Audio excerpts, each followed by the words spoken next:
যখন মউত আসবে, যতই তারা মৃত্যু থেকে পালাক, দেখবেন একটা কুকুর মৃত্যু থেকে পালানোর চেষ্টা করে, একটা বিড়াল মউত থেকে পালানোর চেষ্টা করে, একটা পাগলও দেখবেন হরেন দিলে রাস্তা থেকে সরে যায়, একটা সাপ দেখবেন রাস্তার মাঝখান থেকে পার হওয়ার জন্য দ্রুত গতিতে দৌড়ায়। মানুষ সাপ দেখলে পালায়, সাপও মানুষ দেখলেই পালায়। কি কথা ঠিক কিনা? সবাই মৃত্যু থেকে পালায়, মরণ থেকে সবাই পালায়। আল্লাহ বলেন হুজুর মরণ থেকে তারা পালানোর চেষ্টা করে, কিন্তু বলে দেন ফাইন্নাহু মুলাকিকুম, এই মরণ তার সাথে মোলাকাত করবে, এই মৃত্যু থেকে সে পালাইতে পারবে না। অবশ্যই মৃত্যু আসবে।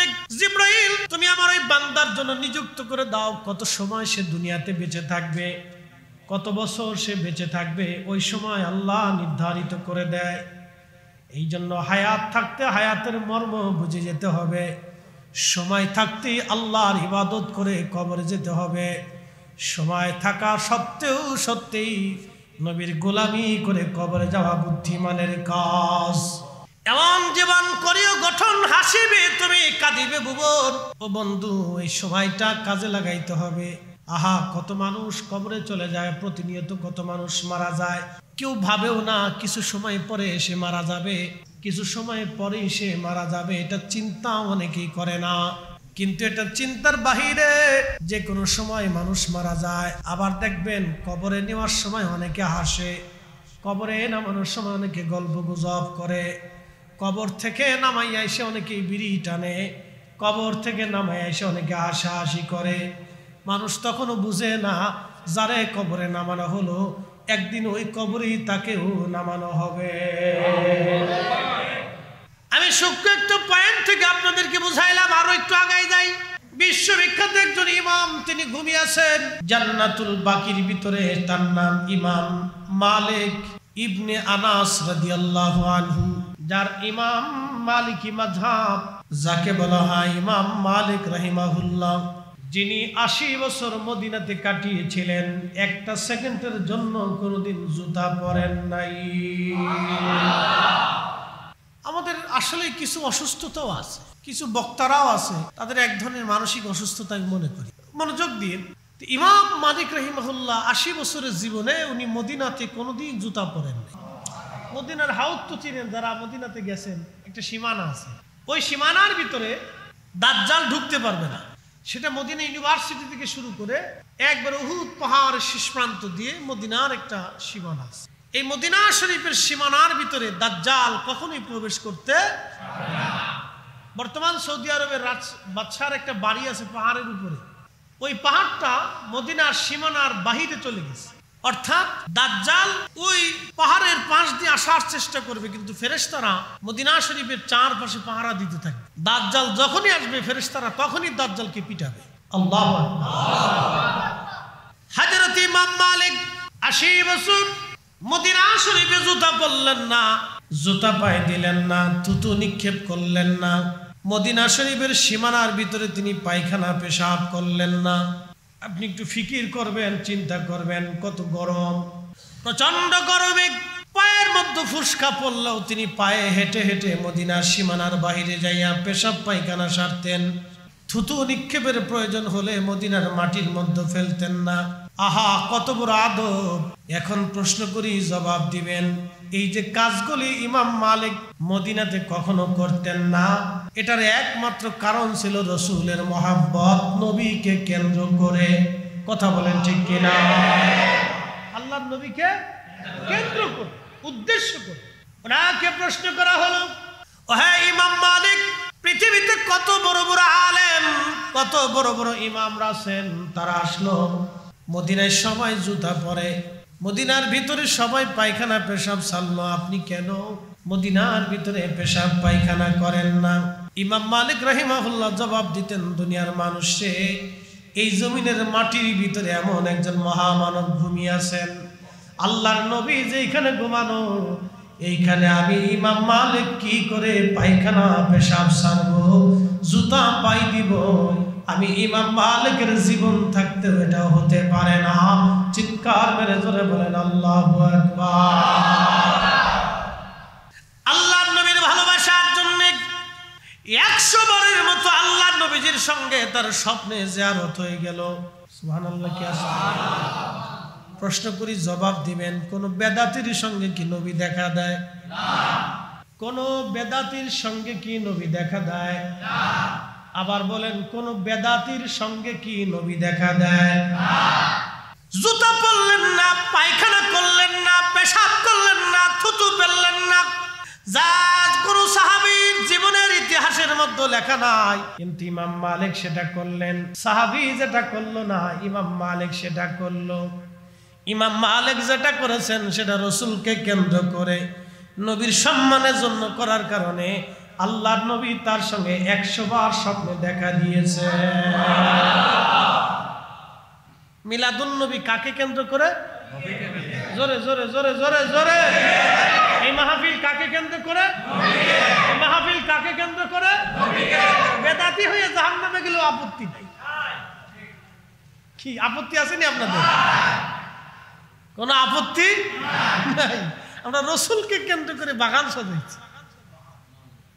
কেউ অসন্তুষ্ট হলেও আমাদের কিছু করার নাই, কারণ রাসূলকে কেন্দ্র করে মাহফিল সাজাইছি। আল্লাহু আকবার। ভুবনের প্রিয় মুহাম্মদ এলো রে দুনিয়া, আকাশ বাতাস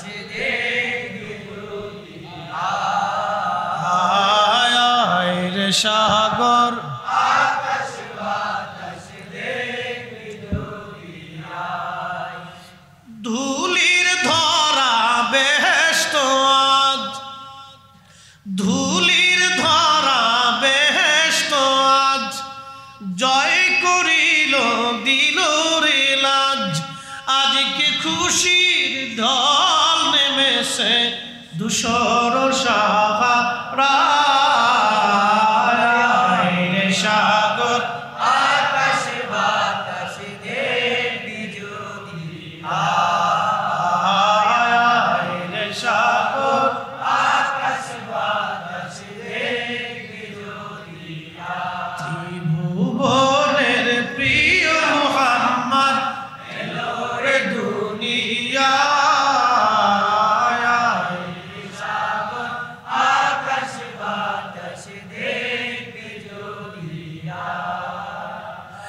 মুসলমান চট্টগ্রামবাসী খুবই মনোযোগ দিয়ে কথাগুলি শুনবেন। আমি যে কথাগুলি বললাম, বিশ্ববিখ্যাত ইমাম হযরত শাহ ওয়ালিউল্লাহ মুহাদ্দিস দেহলভী রাহমাতুল্লাহ আলাইহি, ওনার মতো আলেম কোন মা এই উপমহাদেশে আর দ্বিতীয়টা জন্ম দিতে পারবে না। শাহ সাহেবের মতো মুহাদ্দিস, এই উপমহাদেশের মুহাদ্দিস কুল শিরোমণি শাহ ওয়ালিউল্লাহ মুহাদ্দিস দেহলভী রাহমাতুল্লাহ আলাইহির মতো কোনো আলেম এই জমিনে আর কোনো মা কোনোদিন জন্ম দিতে পারবে না। আদ-দুররুস সামিন ফি মুবাশশিরাতিন নাবিয়্যিল আমিন এই কিতাবের মধ্যে তিনি লেখেন, ওনার আব্বা হুজুর বিশ্ববিখ্যাত ওলি এবং মুহাদ্দিস শাহ আব্দুর রহিম মুহাদ্দিস দেহলভী রাহমাতুল্লাহ আলাইহি, ওনার পীর মুর্শিদ হযরত শেখ আল্লামা আব্দুল্লাহ আকবরাবাদী রাহমাতুল্লাহ আলাইহি, ওনার পীর মুর্শিদ হযরতে শাহ আদম বিন নুরি রাহমাতুল্লাহ আলাইহি, তিনার পীর মুর্শিদ 1000 বছরের মুজাদ্দিদ শাইখুনা ইমামনা হযরত মুজাদ্দিদ আল ফিসানি সরহিন্দি রাহমাতুল্লাহ আলাইহি। আল্লাহর মহান ওলি প্রত্যেক বছরে মিলাদুন নবীর মাহফিল করতেন। প্রত্যেক বছরে রবিউল আউয়াল মাসে তিনি মিলাদুন নবী সাল্লাল্লাহু আলাইহি সাল্লামের মাহফিল সাজাইতেন। গরুর গোশত ভুনা করে, খাসির গোশত ভুনা করে সবাইকে মেহমানদারি করতেন। এক বছর দারুণ অভাব এসে গেল, তেমন কোনো ইন্তজাম ওনার কাছে নাই। শাহ ওয়ালিউল্লাহ মুহাদ্দিস দেহলভী রাহমাতুল্লাহ আলাইহি বলেন, আমার আব্বা জান সোলার চনা বুট এনে সবাইকে সোলার চনা বুট রান্না করে মিলাদুন নবী পালন করলেন। মেহমানদারি শেষ হয়ে গেল, বাড়ি চলে গেলেন সবাই। রাত্রিবেলা শাহ আব্দুর রহিম মুহাদ্দিস দেহলভী রাহমাতুল্লাহ আলাইহি ঘুমানো, স্বপ্নের ঘরে দেখতেছে রাহমাতুল লিল আলামিন তশরীফ এনেছে। বেদাতিরে নবী স্বপ্ন দেখা? বেদাতিরে নবীজি স্বপ্ন দেখা?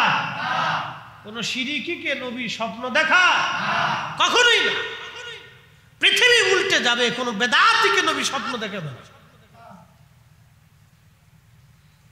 কোন বেদাতিকে নবী স্বপ্ন দেখায় না, কোন পাপিষ্ঠকে নবী স্বপ্ন দেখায় না। আল্লাহর নবী যার উপরে খুশি তাকে শুধু নবীজি স্বপ্ন দেখান। সহিহুল বুখারীর কিতাবুর রুজ্জাতে আল্লাহর নবী বলেন, মান রানি ফিল মানামি ফাকাদ রাআল হক, যে আমাকে স্বপ্ন দেখলো সে বাস্তবে আমি নবীকে দেখলো। যে স্বপ্ন দেখেছে সে বাস্তব নবী দেখেছে। আমি নবী নিজে গিয়েছি, নবী গেছি, ছবি যাই নাই। নবী আসে, ছবি আসে না। নবী নিজে স্বপ্নে আসেন, ছবি আসে না। আল্লাহর নবী বললেন, যে আমাকে স্বপ্ন দেখেছে সত্যি সে আমি নবীকেই দেখলো। কারণ আমি নবীর সুরত শয়তান ধরতে পারে না।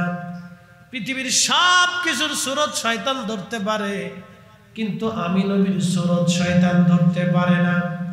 আমি নবী স্বপ্ন দেখা দিলাম তো বাস্তবেই দেখা দিলাম। আমি নবী কথা বললাম তো বাস্তবেই কথা বললাম। শাহ ওয়ালিউল্লাহ মুহাদ্দিস দেহলভী আদ-দুররুস সাবিনের ভিতরে তিনি লিখতেছেন, আমার আব্বা জান স্বপ্ন দেখতেছেন আল্লাহর নবী জান্নাতের ভিতরে, জান্নাতুল ফিরদাউসে খাজিনার ভিতরে ওই সোলার চনা বুটগুলি সামনে নিয়া আমার নবীজি মুস্কি মুস্কি শাহ সাহেবের দিকে তাকায়া হাসতেছে। জোরে বলা যাবে কি সুবহানাল্লাহ? শোনেন, এগুলি আমরা নিয়ে অনেক সময় আজের ঝগড়া করি। রাসূল কারীমের শান কত আমি শুধু কোরআন থেকে একটু বুঝাই, এত দলিল লাগে না। একটা আয়াত আপনি বুঝলেই শেষ। এটা নিয়ে এই যে বিতর্ক করা যে মিলাদুন নবী করা যাবে না, এই যে বিতর্ক করা, এটা এক ধরনের অসুস্থ মস্তিষ্ক রোগ আমি বলা চলে। এটা একটা রোগ মাথার ভিতরে ঢুকছে, এটা আর বের করতে পারতেছে না। মানে একটা ঢুকছে আর বেরোচ্ছে না, যেটা ঢুকে গেছে ওটা নিয়ে পড়ে রয়েছে। একটু চিন্তা করেন তো, আজকে এই বাংলাদেশে বৃষ্টি বাদলের দিনে কে মাহফিল করতে যায়?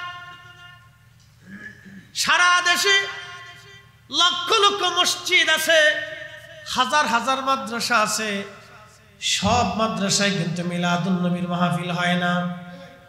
সব মসজিদে মিলাদুন নবীর মাহফিল হয় না।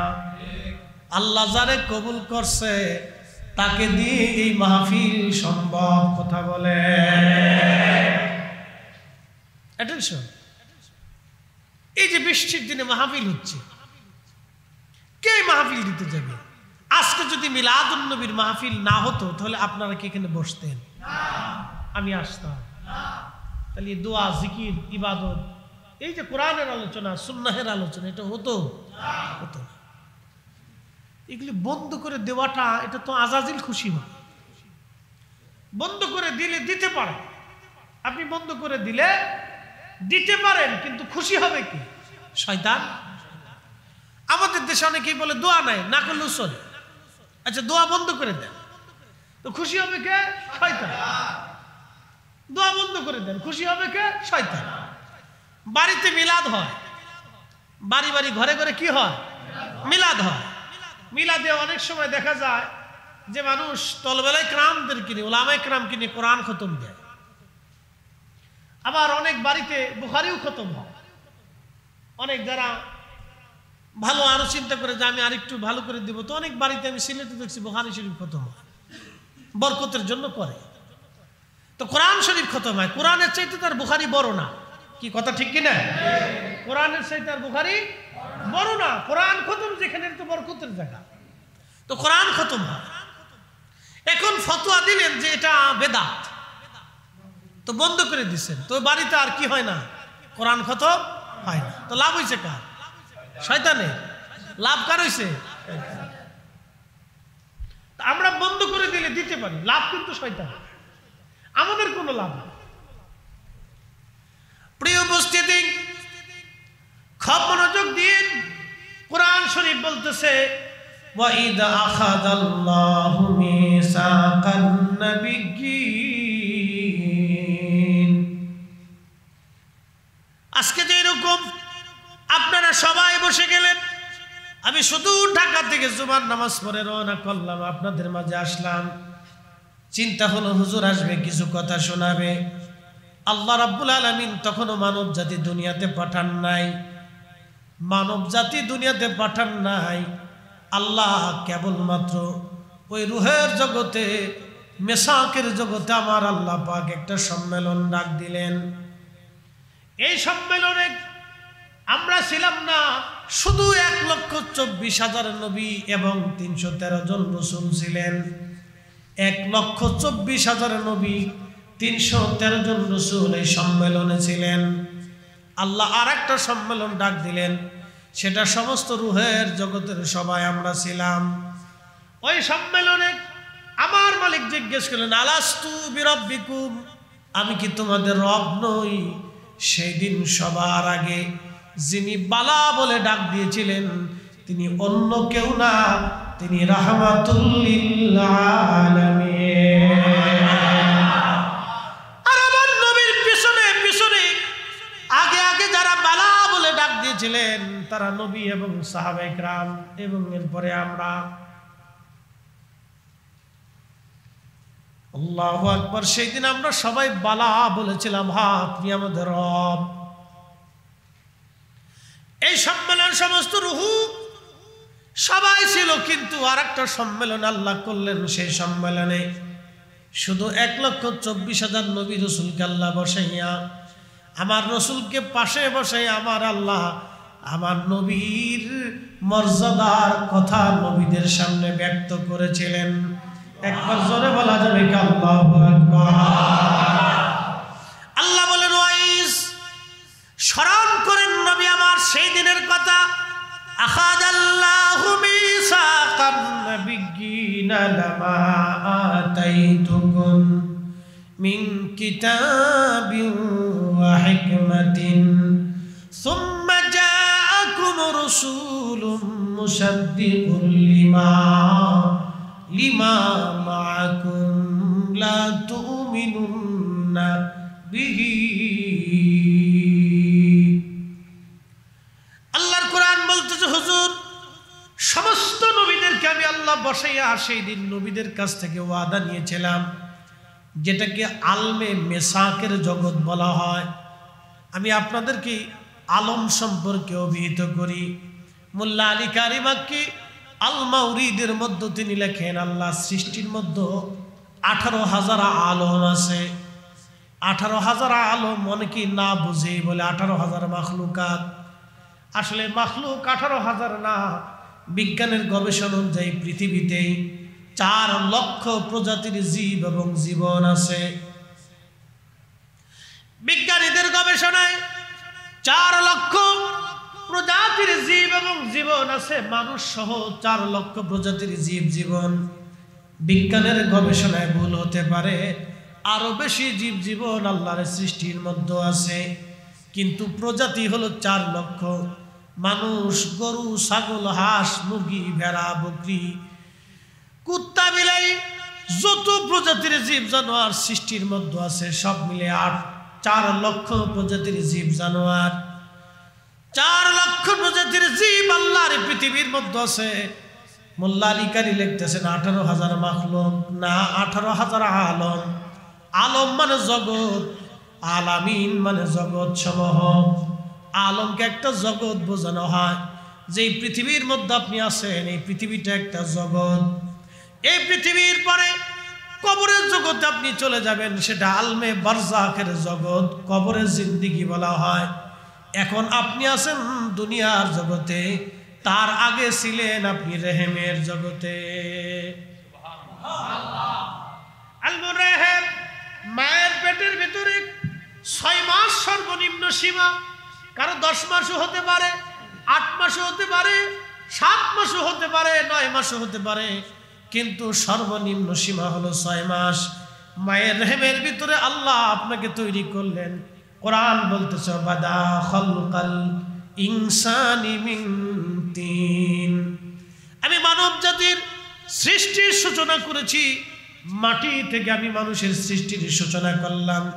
সুম্মা জাআলা নাসলাহু মিন সুলালাতিন মিন মাইন মাহিন, এবং মানুষের বংশ বিস্তার করলাম মিন সুলালাতিন মিন মাইন মাহিন, বাবার শরীর থেকে পৃষ্ঠদেশ থেকে নির্গত এক প্রকারের পানি, মায়ের বক্ষ থেকে নির্গত এক প্রকারের পানি, দুই পানিটাকে আল্লাহ মায়ের আধারে নিরাপদ স্থানে আল্লাহ পাক জমা করলেন। একত্রিত করি আমার রব আমার আল্লাহ রাব্বুল আলামিন 40 দিন পর্যন্ত এই পানিটাকে মায়ের রেহেমে আল্লাহ রিফাইন করলেন। 40 দিন পর্যন্ত রিফাইন করার পরে পানিটাকে রক্তপিণ্ড বানানো হলো। আল্লাহর কোরআন বলতেছে খালাকাল ইনসানা মিন আলাক, আমি রব্বুল আলামিন রক্তপিণ্ড থেকে মানব জাতি বানাইলাম। খুব মনোযোগ দিয়ে রক্তপিণ্ড আরো 40 দিন পর্যন্ত মায়ের রেহেমে আল্লাহ রিফাইন করতে লাগলেন। 40 দিন পরে সেটা গোশতখণ্ড হয়ে গেল। গোশতখণ্ড হয়ে যাওয়ার পরে আরো 40 দিন ওই গোশতখণ্ডটাকে রিফাইন করতে করতে করতে করতে আল্লাহ অস্থি বানাইলেন, হাড় বানাইলেন, চোখ বানাইলেন, পেট বানাইলেন, কান বানাইলেন, দেহ বানাইলেন, কলজা ফ্যাপসা নাড়ি ভুড়ি হাত পা সব আল্লাহ দিয়াইলেন। 4 মাস পরে 120 দিন পরে আমার মালিক আমার আল্লাহ মায়ের রেহেমের ভিতরে আমার জীবন রুহের জগতে ছিলাম, ওই রুহের জগৎ থেকে আনিয়া আল্লাহ মায়ের রেহেমের ভিতরে আমার ঢুকাই দিলে। এর আগে কোন জগতে ছিলাম? রুহের জগতে, কিন্তু কিছু মনে নেই। আল্লাহু আকবার, না না হয় না, আরো জোরে, আরো জোরে বলেন আল্লাহু আকবার। এই কুদরতের মালিক কে? আহা আল্লাহ। মানুষের কোনো শক্তি নেই। আমরা অর্থবিত্ত হলে, টাকা পয়সা হলে, ক্ষমতা হইলে পাগল হয়ে যায়, দিশাহারা হয়ে যায়, এটা অন্যায়। আল্লাহ বলতেছেন তুমি কিছুই ছিলে না, মৃত ছিলে, অস্তিত্বহীন ছিলে, আমি তোমাকে অস্তিত্ব দিয়েছি। তুমি কিচ্ছু ছিলে না, আমি আল্লাহ তোমাকে দিয়েছি। এই যে মানুষের কিছু ক্ষমতা আসলে, আগে যারা ছিল, ডোন্ট মাইন্ড কে দল করেন না করেন আমি জানি না, আগে একসময় যারা ছিল তারাও বেপরোয়া হয়ে গেছে, এখন যারা আসমার চাইতেছে তারাও এখন বেপরোয়া হয়ে গেছে, মানে পাগল পারা হয়ে যায়। এটা পাইলে অনেকে দিশাহারা হয়ে যায়। ডোন্ট মাইন্ড, মনে কিছু নিবেন না, এগুলি পাওয়াতে আমাদের কোনো উপকার নাই। চেঙ্গিস খান এক সময় পাইছিল 2 কোটি মানুষ মেরে ফেলছে। হালাকু খান পাইছে 16 দিনে বাগদাদে 16 লক্ষ মানুষ হত্যা করছে। যে যখন পায় সে সকলেই বেপরোয়া হয়ে যায়, কিন্তু সে জানে না যে আর কিছুদিন পরে সে পৃথিবী থেকে আর থাকবে না, অস্তিত্বহীন হয়ে যাবে। সে একদিন কিছুই ছিল না, সে আল্লাহর কাছে ফিরে চলে যাবে। অবশ্যই আমাদেরকে আল্লাহর কাছে ফিরে চলে যেতে হবে। কথা বলেন ঠিক কিনা? এগুলি আসার পরে গর্ব, অহংকার, দেমাগ, এগুলি ক্ষমতা দেখানো, ব্যবহার করা, অপব্যবহার করে, এগুলি অন্যায়। প্রিয় উপস্থিতি, খুব মনোযোগ দিয়ে আল্লাহ রাব্বুল আলামিন কোরআন শরীফে বললেন, বান্দা আমি রব তোমাকে সৃষ্টি করলাম মায়ের আধারে, পেটের ভিতরে এক বিশেষ স্থানে, নিরাপদ জায়গা। 4 মাস সময় রুহের জগৎ থেকে আল্লাহ রুহখানে এনে আপনার দেহ মুবারক আল্লাহ ফিট করে দিলেন। জোরে বলা যাবে সুবহানাল্লাহ। এই জগতের মালিক কে? আল্লাহ। এখন আসেন, আমরা হিসাবে কয়টা জগৎ পেয়েছি? 1 নম্বর রুহের জগৎ। রুহের জগৎ থেকে আল্লাহ আপনাকে নিয়ে আসলেন রেহেমের জগতে। রেহেমের জগতে যখন আসছেন তখন আপনার 2 মাস, 3 মাস, 4 মাস এই জগতের ভিতরে আল্লাহ আপনাকে লালন পালন করছেন। এই জগৎ থেকে আল্লাহ আপনাকে জগতে, দুনিয়ার জগতে আল্লাহ আপনাকে স্বাধীনতা দিলেন, এখতিয়ার দিলেন, খিয়ার দিলেন, ইচ্ছা শক্তি দিলেন। স্বাধীনতা দিলেন। তুমি হয় হালালে করো, না হয় হারামে করো, না হয় ইমানে করো, না হয় বেঈমানে করো, হয় নবীকে ভালোবাসো, না হয় দুশমনি করো। তোমাকে আল্লাহ ইখতিয়ার দিয়ে দিলেন, আল্লাহ স্বাধীনতা দিয়ে দিলেন। দুনিয়াতে স্বাধীনতা পাইয়া কেউ শিরিক করলো, কেউ আল্লাহর সাথে অংশীদারিত্ব করলো, কেউ আল্লাহকে অস্বীকার করলো, কেউ রসুলকে গালি দিল, আবার কেউ রসুলের জন্য নিজের জীবনকে বিলিয়ে দিল, আবার কেউ আল্লাহর জন্য নিজের জীবনকে কুরবানি করে দিল। কথা বলুন ঠিক কিনা? আল্লাহ বান্দার ইচ্ছার উপর দিয়ে দিলেন, স্বাধীনতা দিলেন। কেন দিলেন? তাও কোরআনে আল্লাহ বলতেছেন, আল্লাযী খালাকাল মাউতা ওয়াল হায়াতা লিয়াবলুয়াকুম আইয়ুকুম আহসানু আমালা।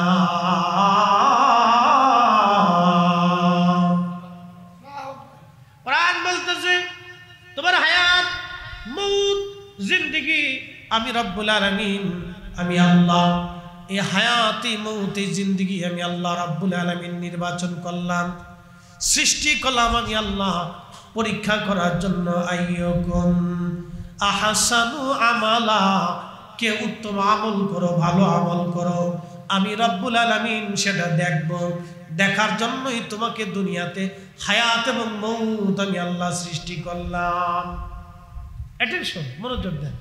হায়াত মউত সৃষ্টি করছে কে? আল্লাহ। হায়াত মউত সৃষ্টি করছে কে? আল্লাহ। এই মৃত্যুরও একদিন মৃত্যু হয়ে যাবে। এই যে মরণ, এই মরণেরও একদিন মরণ হয়ে যাবে। মৃত্যুরও আল্লাহ একদিন মৃত্যু দিবেন, সেটা হাসরের মাঠে আল্লাহ মৃত্যুকে মৃত্যু দিয়ে দিবেন। ওই সময় থেকে আর কেউ মৃত্যু হবে না, মরণেরও মরণ হয়ে যাবে।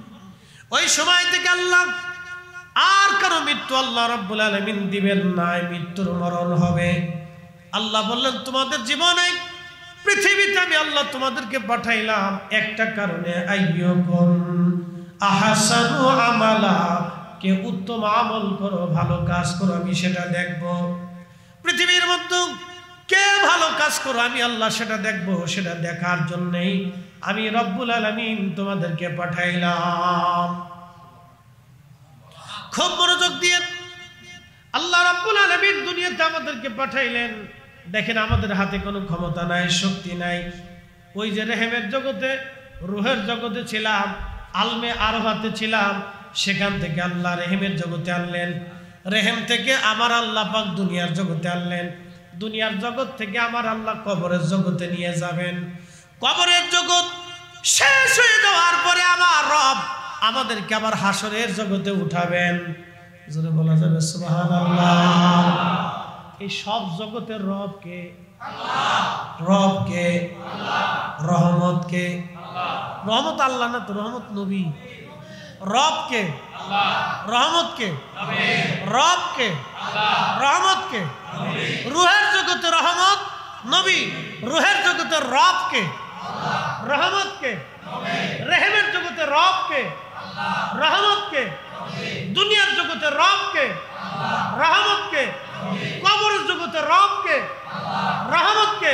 নবী। হাসরের ময়দানে রব কে? আল্লাহ। রহমত কে? নবী। জান্নাতের জগতে রব কে? আল্লাহ। রহমত কে?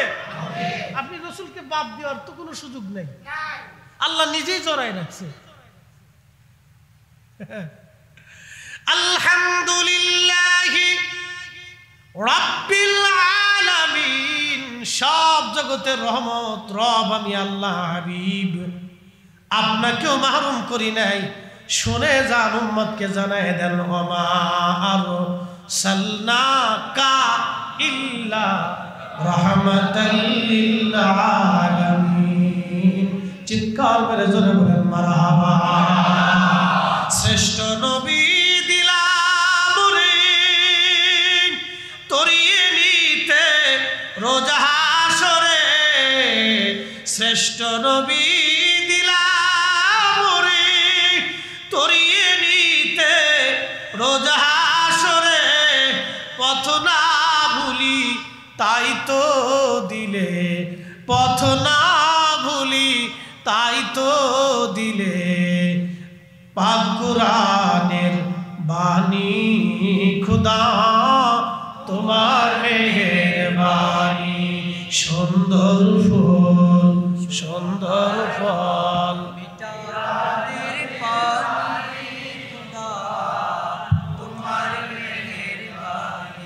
খোদা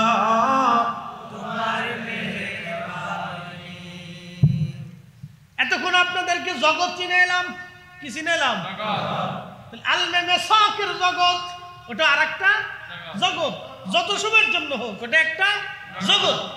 আল্লাহর কোরআন বলতেছে ওয়াইদ আখাদাল্লাহু মিসাকান নাবিয়্যিনা লামা আতাইতুকুম মিন কিতাবিন ওয়া হিকমা। ওই মেসাকের জগতে, সেই মেসাকের জগতে আমি রব আপনাকে সামনে নিয়ে সব নবীদের সম্মেলনে আমি আল্লাহ আদম সফিউল্লাহ, ঈসা রূহুল্লাহ, মূসা কালিমুল্লাহ, ইব্রাহিম খলিলুল্লাহ, হযরত দাউদ আলাইহিস সালাম, হযরত সুলাইমান আলাইহিস সালাম, নূহ আলাইহিস সালাম, ইব্রাহিম, ইসমাইল, ইসহাক, ইয়াকুব, ইউসুফ, হারুন আলাইহিস সালাতু ওয়াস সালাম আলাইহিমুস সালাম, সব নবীদেরকে আমি আল্লাহ উপস্থিত করে বললাম, হে নবীরা, তোমাদেরকে নবুয়ত দিব, কিতাব দিব, হিকমত দিব, সম্মান দিব, মুজিজা দিব, ইজ্জত দিব, নবুয়তের মহান সম্মানের অলংকারে তোমাদেরকে অলংকরিত করব, ওই সম্মানের মালা তোমাদের গলায় পরাবো। কিন্তু শর্ত হলো সুম্মা জাআকুম রাসূল, আমার যে রসুল দেখতেছো এই রসুল যদি তোমাদের মাঝে যায়, আমার যে নবী দেখতেছো, দেখেন তখন নবীরা নবুয়ত পাই নাই, নবুয়ত পাই নাই। একসাথে বলবেন আল্লাহু আকবার। নবুয়ত যারা বলেন আল্লাহর ভাষায় নবুয়ত তখনও আল্লাহ তাদেরকে উপস্থিত করেছেন মেসাকের জগতে। কিসের জন্য? আল্লাহ ওয়াদা নেওয়ার জন্য। নবুয়ত দিব, কিন্তু শর্ত হলো আমার এই রসুল। আল্লাহু আকবার। তখনও আমাদের নবী আল্লাহর দরবারে রসুল মনোনীত। আল্লাহু আকবার। আমি বলছি না কোরআন বলছে, আমি বলছি না কোরআন বলছে। যারা কোরআন বুঝে, কোরআন মানে, তাদের কাছে মিলাদুন নবীর বেশি দলিল লাগে না, বেশি দলিল লাগে না। ঝগড়া করার প্রয়োজন নেই তো। ও সিরাতুন নবী যার, মিলাদুন নবী তার। কি কথা কর না কেন? সিরাতুন নবী যার, মিলাদুন নবী তার। সিরাতুন নবী আমরা সবসময় পালন করতেছি। দাড়ি সিরাতুন নবী, পাগড়ি সিরাতুন নবী, এই ডান হাত দিয়ে খাওয়া সিরাতুন নবী, এই জুব্বা গায়ে দেওয়া সিরাতুন নবী, দস্তরখানা বিছানো সিরাতুন নবী, মুস্কি হাসা সিরাতুন নবী, একজনকে সাহায্য করা সিরাতুন নবী, দুষ্টকে খাবার দেওয়া সিরাতুন নবী। ওটা করতেছি সবসময়। মারহাবা কন্যা, ওটা সবসময় করতেছি। খুব মনোযোগ দিয়ে এগুলি নিয়ে বিতর্ক কোনো প্রয়াস নাই। খামাখা দলের টানে অনেকে ধাক্কা ধাক্কি করিয়া মিলাদুন নবীর মাহফিলকে বেদাত বলিয়া বন্ধ করতে যারা চায়, এটা তাদের এক ধরনের দুষ্টামি। আল্লাহ এই সমস্ত দুষ্টামি থেকে আমাদেরকে হেফাজত করো। সকলে আওয়াজ করে যারা বলেন আমিন। সুম্মা জাআকুম রাসূলুম মুসাদ্দিকুল লিমা মাআকুম লা তুমিনুন্না বিহি। কোরআন বলতেছে আমার এই রসুল তোমাদের মাঝে যাবে, তোমরা এই নবীর উপরে ঈমান আনবা। আগে নবীদেরকে আল্লাহ বলতেছে, আদম আলাইহিস সালামের কালেমার নাম কি? লা ইলাহা ইল্লাল্লাহ আদম সফিউল্লাহ। এটা ছিল আদম নবীর উম্মতের কালেমা। আর আদমের নিজের কালেমা কি? লা ইলাহা ইল্লাল্লাহ মুহাম্মাদুর রাসূলুল্লাহ সাল্লাল্লাহু আলাইহি ওয়াসাল্লাম। বুঝাইতেছি আপনাদের। আদম আলাইহিস সালামের উম্মতের কালেমা ছিল লা ইলাহা ইল্লাল্লাহ আদম সফিউল্লাহ। ইব্রাহিম আলাইহিস সালামের উম্মতের কালেমা লা ইলাহা ইল্লাল্লাহ ইব্রাহিম খলিলুল্লাহ। মুসা আলাইহিস সালামের উম্মতের কালেমা লা ইলাহা ইল্লাল্লাহ মুসা কালিমুল্লাহ। ঈসা রূহুল্লাহর উম্মতের কালেমা লা ইলাহা ইল্লাল্লাহ ঈসা রূহুল্লাহ। আর আর ঈসা, মূসা, দাউদ, নূহ, ইব্রাহিম, ইসমাঈল, ইসহাক, ইয়াকুব, ইউসুফ সব নবীর কালেমা লা ইলাহা ইল্লাল্লাহ মুহাম্মাদুর রাসূলুল্লাহ সাল্লাল্লাহু আলাইহি সাল্লাম। চিৎকার করে বলেন আল্লাহু আকবার। আমরা এই দামি নবীর উম্মত, আমরা সেই নবীর উম্মত, আমরা সেই নবীর উম্মত। মসজিদে জুতা চুরি করি, অন্যের জমি মেরে খাওয়ার ধান্দা করি, অন্যের বাড়ি দখলের চিন্তা করি, অন্যের জিনিস আগুন দিয়ে পুরানোর চিন্তা করি, অন্যের হক নষ্ট করার চিন্তা করি। আমরা সেই নবীর উম্মত যেই নবীর উপরে ঈমান আনার কারণে সব নবীরা নবুয়ত পেয়েছে, কিতাব পেয়েছে, হিকমত পেয়েছে, দ্বীন পেয়েছে, সব পেয়েছে তারা। যদি আমার রাসূলের উপরে ঈমান না আনতেন কিচ্ছু পাইতেন না। আল্লাহ বলে ওয়ালা তানসুরুন্না, তোমরা এই নবীকে সাহায্য করবে। হে ইব্রাহিম, যদি তোমার জামানাতে তুমি কালেমার দাওয়াত দিচ্ছ, আর যদি তোমার ওই সময়ে আমার এই রাসূলকে তোমাদের মাঝে পাঠাই, ইব্রাহিম তোমার কালেমা শেষ হয়ে যাবে। তুমি ওই সময় আমার এই নবীর উপর ঈমান আনবে, তুমি তোমার নবুয়ত বাদ দিয়ে আমার নবীর সাহাবী হইয়া আমার রাসূলের উপর ঈমান আনিয়া আমার এই নবীর দ্বীন প্রতিষ্ঠিত করার জন্য হে ইব্রাহিম, ইসমাঈল, ইসহাক, ইয়াকুব, ইউসুফ, মূসা, ঈসা, আদম, শীষ আলাইহিমুস সালাম, তোমরা এই নবীর উপর ঈমান এনে আমার এই রাসূলকে সাহায্য করবে, আমার এই রাসূলকে সাহায্য করবে। তোমাদের নবুয়ত খাতিম হবে, তোমাদের কালেমা বাতিল হবে, আমার নবীর কালেমা চালু হবে, আমার নবীর শরীয়ত চালু হবে, তোমাদের শরীয়ত বন্ধ হবে। তোমরা কি মেনে নিলা? ক্বালু আকরারনা, সেই দিন তারা বলল হা রব, আমরা এটাকে মেনে নিলাম। একসাথে বলবেন আল্লাহু আকবার। এত বড় সুপ্রিম পাওয়ার আলা নবী, মিলাদুন নবীর মাহফিল নবীকে কেন্দ্র করে, রাসূলকে কেন্দ্র করে। হ্যাঁ, এটা বুঝে নিতে হবে, এত বেশি বেকার কিছু নেই।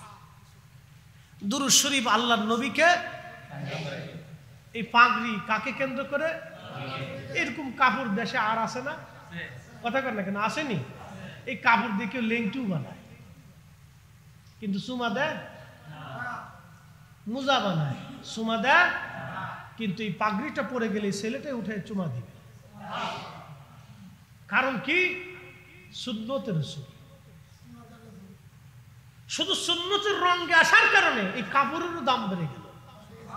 সুন্নতের রঙে আসার জন্য যদি কাপড়ের দাম বাড়ে, তো রাসূলের আগমনের খুশির মিলাদুন নবীর মাহফিল করার কারণে আমাদের দাম বাড়বে না?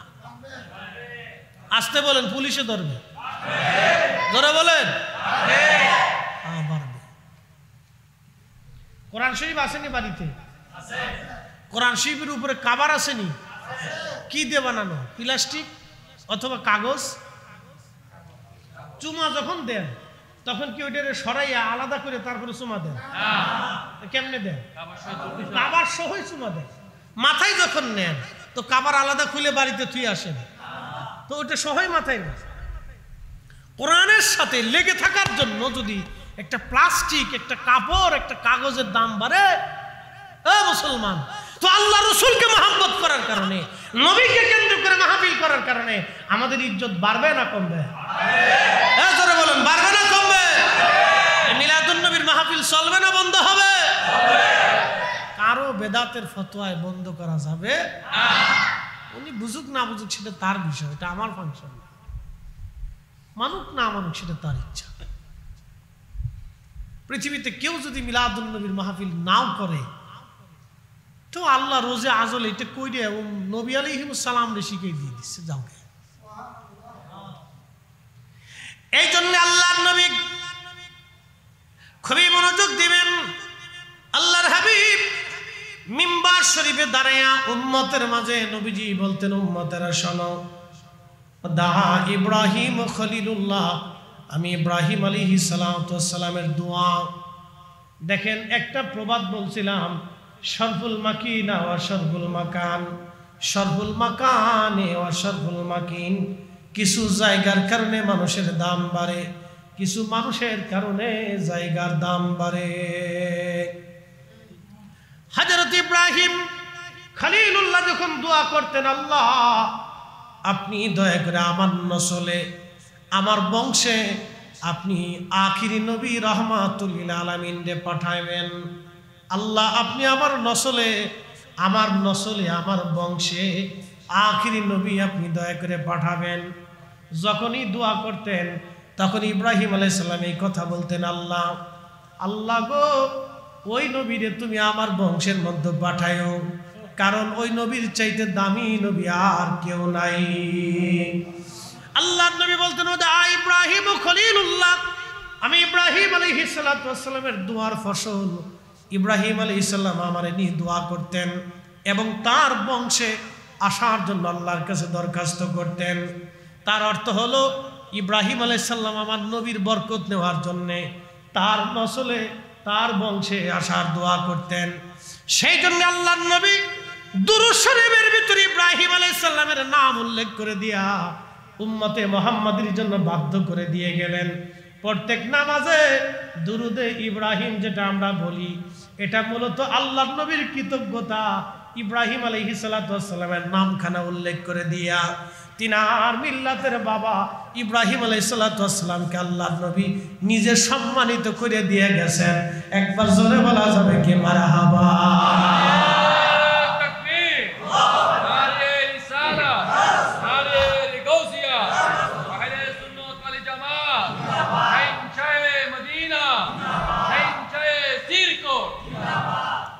ইব্রাহিম আলাইহিস সালামের নাম দুরূদের মধ্য দিয়ে নবীজি কৃতজ্ঞতা প্রকাশ করে গেলেন, ইব্রাহিম আলাইহিস সালামের সম্মান বাড়ায় দিয়ে গেলেন। কারণ তিনি ইব্রাহিম আলাইহিস সালাম আমার নবীর জন্য দোয়া করতেন, আল্লাহ আমার নসলে পাঠায়ো, আমার বংশে তুমি আখিরি নবী পাঠায়ো, আখিরি নবী পাঠায়ো। সবসময়ের জন্য এই দোয়া করতেন। এই জন্য আপনারাও সবসময় দোয়া করবেন, আল্লাহ মউত কালে আমার রসুলের দিদার নসিব করে দিও। সবসময় যে দোয়া আপনি করবেন ওটা এক সময় না এক সময় কবুল হয়ে যাবে। এই জন্য আমরা দোয়ার শেষে বলি বিহাক্কে লা ইলাহা ইল্লাল্লাহু মুহাম্মাদুর রাসূলুল্লাহ সাল্লাল্লাহু আলাইহি ওয়াসাল্লাম। আল্লাহ এই কালেমার উপরে, এই ইয়াকিনের উপরে, বিশ্বাসের উপরে, এই কালেমার উপরে তুমি আমাকে প্রতিষ্ঠিত রেখে এই কালেমা নিয়ে কবরে দেওয়ার তৌফিক দিও। আমিন। এই দোয়াটা আমরা করেছি, এই দোয়া আমরা সবসময়। এই জন্য কিছু বিষয় আমাদেরকে হাকিকত বুঝতে হবে। এই জন্য কিছু জায়গার কারণে মানুষের দাম বাড়ে, মানুষের কারণে জায়গার দাম বাড়ে। আমার রসুলের কারণে ইব্রাহিম আলাইহিস সালামের বংশের দাম বাড়ছে। কি কথা কন না কেন? নবীর কারণে ইব্রাহিম আলাইহিস সালামের কি দাম বাড়ছে? বংশের দাম বাড়ছে। এই জন্য দোয়া করতেন, আল্লাহ আমার নসলে আমার বংশে তুমি আখিরি নবী দিয়ে দাও।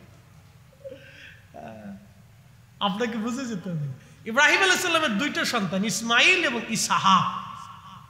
ইসমাইল আলাইহিস সালামের সন্তানদের পরে আর কোন নবী আসে না। বংশ বংশ বংশ বংশ শেষে আখিরি নবী ইসমাইল আলাইহিস সালামের নসলে আসছে। ইসহাক আলাইহিস সালামের বংশে আসছে ইয়াকুব আলাইহিস সালাম। ইয়াকুব আলাইহিস সালামের ছেলে ইউসুফ আলাইহিস সালাম। ইয়াকুব আলাইহিস সালামের আরেকটা নাম ছিল ইসরাইল। সেখান থেকে আসছে বনি ইসরাইল। এই বনি ইসরাইল আল্লাহ ৭০,০০০ নবী পাঠাইছে। কত হাজার? ৭০,০০০ এক পাল্লায় দেন, আর একজনের আর এক পাল্লায় দেন। বনি ইসরাইলের ৭০,০০০ নবী আসছে। ইসমাইল আলাইহিস সালামের নসলে মাত্র একজন নবী আসছে। এই জন্য হযরতে ইব্রাহিম আলাইহিস সালাম দোয়া করতেন, আল্লাহ আমার নসলে আমার বংশে তুমি আখিরি নবী দিয়ে দাও। আল্লাহ তারে এতই বরকতময় বানাইলেন, তিনার বংশে আখিরি নবী আসছে। আল্লাহর নবী দুরুদ ইব্রাহিম আমরা যেটা নাম দিয়েছি, এই দুরুদে ইব্রাহিমের ভিতরে আমার নবীজি নিজে ইব্রাহিম আলাইহিস সালামের নাম লিখে দিয়ে গেছেন। যদি আল্লাহর নবী ইব্রাহিম আলাইহিস সালামের নাম ওইখানে না বলতেন, পৃথিবীর কোন আলেমের শক্তি ছিল না ওইখানে ইব্রাহিম আলাইহিস সালামের নাম বসাই দেবে। কথা কোন ঠিক কিনা? এই জন্য আল্লাহ রাসূল বলতেন, দা ইব্রাহিম আলাইহিস সালাতু ওয়াসসালাম, আমি ইব্রাহিমের দোয়া। ওয়া বাশারাতু ঈসা রূহুল্লাহ আলাইহিস সালাতু ওয়াসসালাম, আমি হযরত ঈসা রূহুল্লাহর সুসংবাদ ঈসা আলাইহিস সালাম যেই মাহফিলে দাঁড়াইতেন, যখনই তিনি ওয়াজ করতেন, উম্মতের মাঝে তার কালেমার দাওয়াত দিতেন। ওই কালেমার দাওয়াত দেওয়ার সঙ্গে সঙ্গে ঈসা আলাইহিস সালাম আমার নবীর কালেমার দাওয়াত দিতেন আর বলতেন, আমার উম্মতেরা তোমরা শোনো, আমার পরেই একজন নবী দুনিয়াতে আসবেন, আমার পরে একজন নবী দুনিয়াতে আসবেন, তিনি সর্বশ্রেষ্ঠ নবী, শেষ নবী মুহাম্মদুর রাসূলুল্লাহ সাল্লাল্লাহু আলাইহি ওয়াসাল্লাম। চিৎকার করে জোরে বলেন মারহাবা।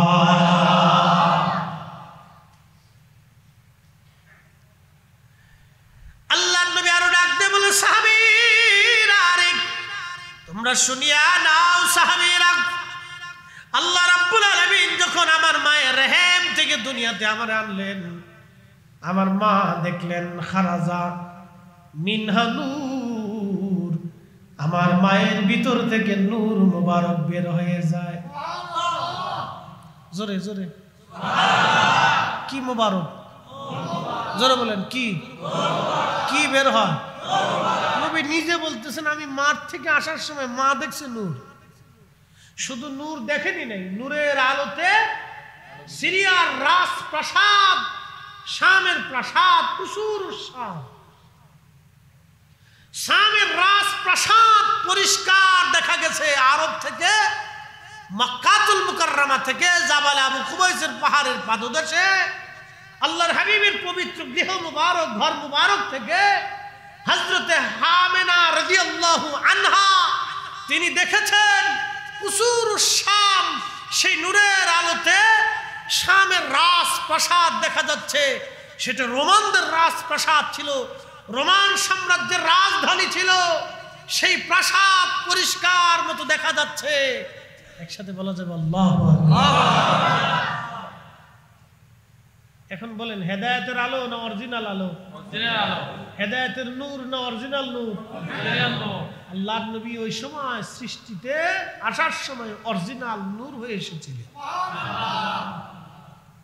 এখন আপনি মানলেও মানতে পারেন, না মানলেও মানতে পারেন। ধর্ম তো জোর করে মানানোর কিছু নাই। জোর করে মুসলমান বানানো যায়? অধিকার আছে ইসলামে যে গলার মধ্যে ছুরি দিয়ে রেখে বলতে, বেটা কালমা পড়। যদি এটা হতো তাহলে সৃষ্টিতে মানুষত্ব থাকতো না। কারণ ক্ষমতা কিন্তু চিরস্থায়ী না। এই উপমহাদেশে বহু পট পরিবর্তন হয়েছে। সেই মোহাম্মদ ঘুরি থেকে, কাসেম থেকে শুরু করে রাজা বাদশা, জয় পরাজয় আসছে, অলিরা আসছে। অলিরা কোনোদিন জোর করে কাউকে কালেমা পড়ান নাই, কোন রাজা বাদশারাও কোনোদিন জোর করে তলোয়ার ধরে কালেমা পড়ান নাই, কালেমা তারা পড়ান নাই। তো জোর করে এগুলি মানানোর কিছু নাই। রসুলকে মহাব্বত করে, এটা তো ভাগ্য। কি কথা কোন ঠিক কিনা? রসুলের পক্ষে থাকে, এটাও তো ভাগ্য, তকদির। যার তকদির আছে সে পাবে, তকদিরে না থাকলে জোর করে পাওয়ার সম্ভব না। তো তারা খুব মনোযোগ দিয়ে আল্লাহর নবী বলতেছেন যে আল্লাহ রাব্বুল আলামিন আম্মাজানকে দেখাইলেন, মায়ের ভিতর থেকে নূর মুবারক বের হয়ে আসে। শুধু এইখানে শেষ না। ইমাম মোল্লা আলী কারি মক্কি আল মাউরিদুর রাফি ফি মাউলিদিন নবী সাল্লাল্লাহু আলাইহি সাল্লাম, এই কিতাবের মধ্যে তিনি লিখতেছেন, আমার নবীজি ধাত্রীমা ছিলেন হযরত হালিমাতুস সাদিয়া রাদিয়াল্লাহু আনহা। তিনি আসতেছিলেন মক্কাতুল মুকাররমায় ধাত্রীমা হওয়ার জন্য। হযরত হালিমা বললেন, দুনিয়ার মানুষে আমার ঘরের মধ্যে বড় অভাব এসে গেল, ক্ষুধার কারণে আমি জীর্ণ শীর্ণ হয়ে গেলাম, আমার উটের দুধ পর্যন্ত কমে গেল, গাধা পর্যন্ত দুর্বল হয়ে গেল, আমার ছোট্ট বাচ্চাটা দুধ না পেয়ে জীর্ণ শীর্ণ হয়ে গেল, এতই পরিমাণে অভাব। চিন্তা করলাম মক্কাতুল মুকাররমে একবার যাইয়া যদি একটা বাচ্চা ধাত্রী হিসেবে নিয়ে আসতে পারি, তাহলে মোটা অঙ্কের কিছু পয়সা করে আমি পাব। সেই আশা নিয়ে সুদূর তায়েফ থেকে রওনা করলাম।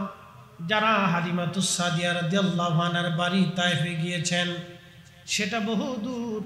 এখন তো রাস্তা হয়ে গেছে, তখন রাস্তাঘাটও ছিল না, পাহাড়ি আঁকা বাঁকা ওই চিকন জীর্ণ শীর্ণ রাস্তা বেয়ে বেয়ে তারা আসতো। কি কঠিন জমানা ছিল সেই দিন। হালিমাতুস সাদিয়া রাদিয়াল্লাহু আনহা বলেন, স্বামীকে সাথে নিয়ে ছোট্ট শিশু আমার কোলের বাচ্চাকে কোলে নিয়ে রওনা হয়ে গেলাম। আমার ছোট্ট মেয়েটাও সাথে ছিল। একটা উট একটা গাধায় চড়ে আমরা সবাই রওনা হয়ে গেলাম। খুব জীর্ণ শীর্ণ, ধীরে ধীরে ধীরে ধীরে আস্তে আস্তে। আমি যে সময় আসি তার 3 দিন আগে সবাই বাচ্চা কাচ্চা নিয়ে চলে গেছে। আমি 3 দিন পরে মক্কায় ঢুকলাম। এসে দেখি ভিতরে কারো বাড়ি কোনো সন্তানাদি নাই। আহা, সারা মক্কাতে কারো বাড়ি কোনো বাচ্চা নাই। একটা বাচ্চা আছে আমেনার ঘরে, আব্দুল্লাহর সন্তান, কিন্তু সে মারা গিয়েছে। তারা গরিব, বাবা ঘরে নাই, কে আমাদের এই ভরণ পোষণ দিবে? অর্থ গরিব, কে বিনিময় দিবে? কেউ নাই। এতিম বাচ্চা বলে আমার মন ছাই দিচ্ছিল না। স্বামীকে বললাম, স্বামী চলো আমরা তাইফে ফিরে চলে যাই।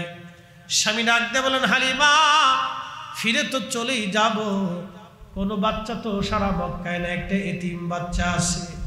হালিমা রে, ফিরে তো চলেই যাব রে হালিমা, একটা বার চলো, বাচ্চা নেই বা না নেই চেহারাটা দেখে আসি কেমন। চেহারাটা দেখে আসি। মিলাদুন নবীর মাহফিলে অনেকে পছন্দ করবে না, কিন্তু একটাবার যদি আইসে বসে চিন্তা করে দেখে আসি কেমন, তাও তকদির ঘুরে যেতে পারে, তাও তকদির ঘুরে যেতে পারে। ফতোয়া তো পরে দেন, ফতোয়া পরে মারেন, একবার আসেন বসেন, তকদির ঘুরে যেতে পারে। কি কথা করেন না কেন? একবার আসেন বসেন, তকদির ঘুরে যেতে পারে। হালিমাতুস সাদিয়া ডেকে বলেন, স্বামী তাহলে চলেন একটা নজর দেখে আসি বাচ্চাটা কেমন। হালিমাতুস সাদিয়া বলেন, আমরা ধীরে ধীরে গেলাম জাবালে আবু কুবাইস, পাহাড়ের পাদদেশ। যদি কোনো দিন মদিনাতে মক্কায় যান দেখবেন আবু জাহেলের বিরাট বড় বাড়ি ছিল তখন। কারণ বর্তমানে যত বড় ল্যাট্রিন করা হয়েছে তত বড় আবু জাহেলের বাড়ি। পুরা বাড়িতে একটা ল্যাট্রিন বানাইছে তো বাংলাদেশি ইঞ্জিনিয়ার। মারহাবা কর। ওই ল্যাট্রিন যে বানাইছে বাংলাদেশি ইঞ্জিনিয়ার বুদ্ধি দিছে, এইখানেই বানান। আল্লাহু আকবার। বাঙালি বলে কথা, বিরাট বুদ্ধি দিয়ে দিছে সৌদি সরকারকে, এইখানেই বানাইতে। আবু জাহেলের বাড়ি একবার সুন্দর করে মেপ করে জায়গা কাইটে দিয়ে সুন্দর করে বানাই দিছে, এইখানেই বানা। সারা জীবন হাজিরা সন্তুষ্ট হবে, আসবে একটু কুত্তে হইলেও বুঝতে থিয়ে যাবে। হাজিরা ওখানে গেলেই চিন্তা করে একটু পেশাব মেরে দিয়েছে। আবু জাহেলের বাড়ি তো একটু জিনিস রেখে দিয়েছে, যে থাক তোর এখানে রেখে দিয়ে গেলাম। আল্লাহ, খুব মনোযোগ দিয়ে হাজির ওইখানে গেলে পেশাব পায়খানা সারা আবু জাহেলের বাড়ি, তারই অদূরে ডান দিকে তাকাবেন এখন বর্তমানে লাইব্রেরি, আল্লাহর নবীর বেলাদতের ঘর, নবীজির জন্মস্থান, জন্ম মুবারকের জায়গা, আগমনের জায়গা। ওইখানে চলে গেলেন হালিমাতুস সাদিয়া রাদিয়াল্লাহু আনহা। তিনি বললেন, দোলনার ভিতরে শোয়া আছে। আমি ধীরে ধীরে ধীরে ধীরে গেলাম, যে দেখি সবুজ রেশমের কাপড় দিয়ে আল্লাহর নবীর গা মুবারক, বক্ষ মুবারক ঘিরে রাখা। সবুজ রেশমের কাপড়, জান্নাতি কাপড়। আর একটা কাপড় ছিল সাদা। আল্লামা ইমাম মোল্লা আলী কারি মাক্কি আল মাউরিদের মধ্যে লেখেন, সাদা কাপড় দিয়ে নিচে এবং সবুজ কাপড় দিয়ে নবীজি আবৃত করা। এত সুন্দর ঘ্রাণ আসতেছিল, এতই চমৎকার ঘ্রাণ। হালিমা বলতেছে, দুনিয়ার মানুষে আমি যখন চেহারার দিকে তাকাইলাম, দেখলাম মানুষ এত সুন্দর হতে পারে কখনো কল্পনাতে ছিল না। একবার জোরে বলা যাবে কি ইয়া রাসূলুল্লাহ,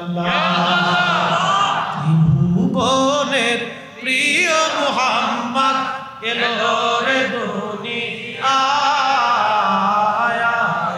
সাগর আকাশ বাতাস দেখবি যদি আয় রে সাগর আকাশ বাতাস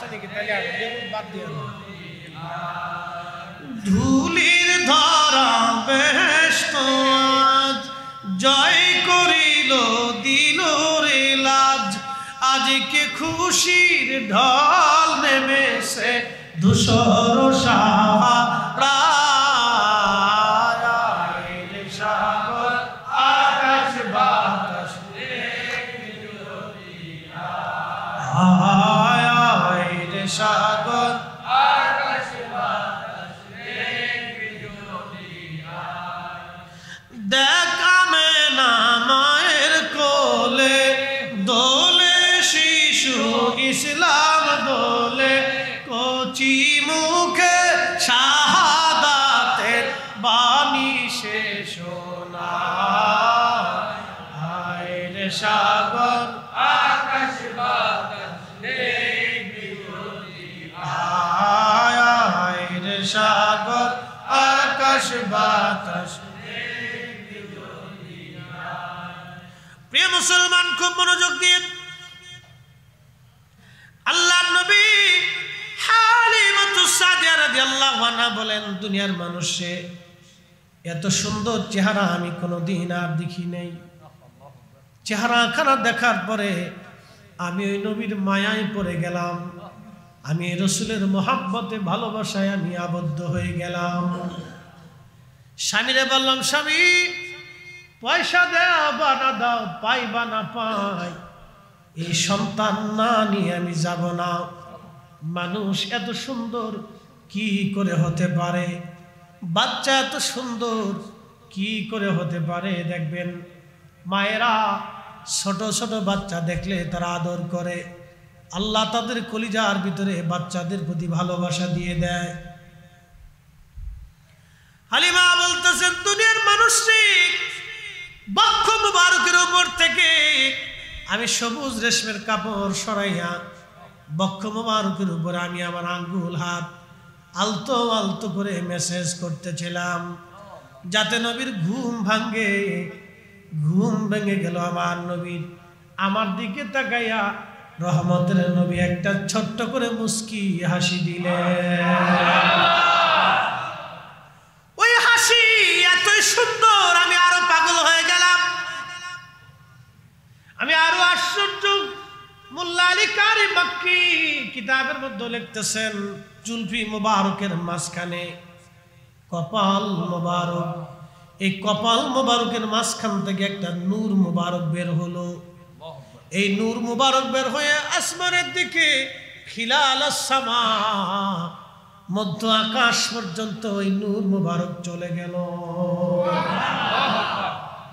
হালিমাতুস সাদিয়া বলেন আমি কপাল মুবারকে চুমা খাইলাম চুমা খাই আমি বুঝতে পারলাম এই শিশু সাধারণ কোনো শিশু না এই শিশু আর 10টা বাচ্চার মতো না কোলের মধ্যে নিলাম আমি আমার স্তনের দুগ্ধ ধরে পান করাইলাম আমি দুর্বল ছিলাম সবল হয়ে গেলাম আমার উট একটা দৌড় দিয়ে কাবা শরীফের সামনে যাইয়া হেরেমে খুদার ঘরের সামনে যাইয়া আমার উট সেজদার মধ্যে পড়ে গেল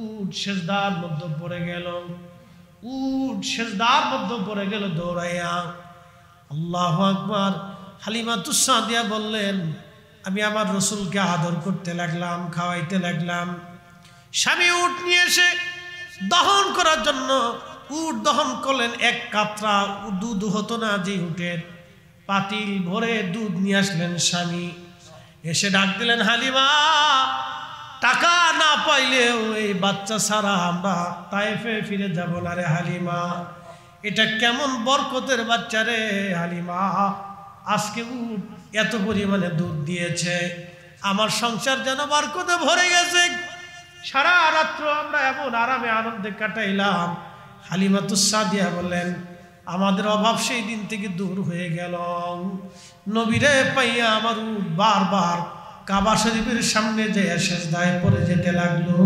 জোরে বলা যাবে আল্লাহু আকবার। বনের যত পশুগণ ভক্তি করতই দুই চরণ। ওরে বনের যত পশুগণ ভক্তি করতই দুই চরণ।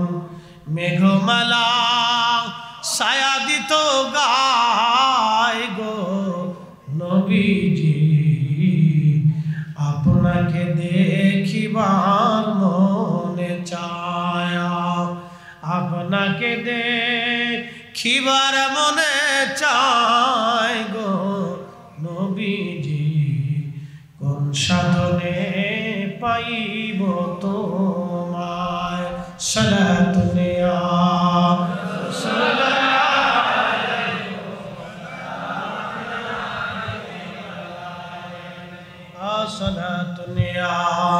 রাসূলুল্লাহ আলাইকুম সালামুন ইয়া হালিমাতুস সাদিয়া রাদিয়াল্লাহু আনহা বলেন, দুনিয়ার মানুষের বিদায় নিব, গাধার পিঠের উপরে চড়ছি, আমার পেয়ারা নবীকে আমি কোলের মধ্যে নিলাম। হযরতে সাইয়্যিদা আমেনা রাদিয়াল্লাহু আনহা, যিনি ওই জমানার তাহেরা তয়্যেবা, আল্লাহর নবী বলতেন, উম্মত তোমরা শোনো, তুনকালু মিন সালিবিন ইলা রাহিমিন ইজা মাদা আলামুন বাদা তবা। আমাকে আল্লাহ সুল থেকে রেহেম, রেহেম থেকে সুল, পর্যায়ক্রমে পৃথিবীতে আদম সফিউল্লাহ থেকে নূরে মুহাম্মাদি হযরত আব্দুল্লাহ আমিনার রেহেমের মাধ্যমে দুনিয়াতে আসছে। আল্লাহর নবী বলতেন, ওই নূরে মুহাম্মাদি আমি নবী যে রেহেমে যে সেকেমে ছিলাম, তারা ওই জমানার তাহের তয়্যিব, তাহেরা তয়্যিবা। আমার আব্বা ছিলেন তয়্যিব এবং তাহের, আমার মা জননী ছিলেন তাহেরা তয়্যিবা। আমার মায়ের মতো, বাবার মতো পবিত্র পুরুষ, পবিত্র নারী ওই জমানাতে আর একটাও ছিল না। একবার জোরে বলবেন কি মারহাবা। আমার আব্বা আম্মার মতো তাহির এবং তাইয়্যিব না শিরিক, কোনদিন কোন মূর্তির সামনে মাথা নত করেন নাই, কোন পাথরের সামনে মাথা নত করেন নাই। এক আল্লাহ ব্যতীত দ্বিতীয় খোদায় বিশ্বাসী ছিলেন না আমার আব্বা এবং আম্মা। আমার আব্বা আম্মা কুফরি জাহিলিয়াতের কোনো কুকর্ম, কর্ম খারাপি, শরাবি, নাপাকি, হারামি কোনো কাজে আমার আব্বা আম্মার গায়ে বাতাস পর্যন্ত লাগে নাই। সুবহানাল্লাহ বলবেন। কত পবিত্র ছিলেন তারা। আর আমাদের দেশের কিছু পাগল, কিছু অসুস্থ, এরা বলে রসুলের আব্বা আম্মা জাহান্নামী। মানুষের বিবেক কতটা নিকৃষ্ট হয়ে গেছে, কত নিকৃষ্ট নিচু হলে, বিবেকের নিকৃষ্ট নিচু হলে মানুষ একজন পবিত্র সতী সাধব নারীকে কাফির পর্যন্ত বানিয়ে দিতে। আল্লাহ কোরআনে বলছেন, তাকাল্লুবাকা ফিস সাজিদিন, নবী গো আপনাকে আমি সেজদাকারীদের মধ্যে আবর্তন বিবর্তন করাইয়া পৃথিবীতে আনছি। আপনি সেজদাকারীদের মাধ্যমে এনেছি আপনাকে।